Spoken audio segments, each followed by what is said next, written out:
Understanding Medicare. Now, if that's not a complicated subject, I haven't heard one like that. This is the second time I've heard you work on this presentation. It's a presentation that you're going to do to outside groups. So I think this is a good example that a lot of people in this forum use to practice.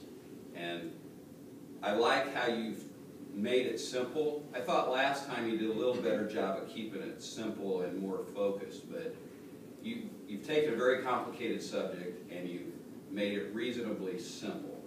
Now, what I would have liked for you to do today is do your intro maybe on a broader subject, but the rest of your speech stay focused on one part.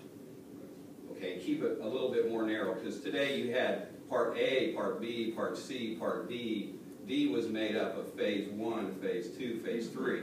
So you certainly can't do that in a forum like this in a 5 to 7 minute type speech. So you could maybe do your opening on the whole thing and then stay focused on one area and keep your speech on that and practice that part. The next time you can work on another piece that you want to present to the outside group and really practice what you're trying to present outside. On your, a few things, keep it positive. I heard too many kinda, sorta, stuff. I mean, keep those words out of it and stay a little bit more professional on what you're talking about. A couple others, hand gestures. I thought as you went through the speech you got a lot more comfortable and were doing better. When you need to use your hands to emphasize points.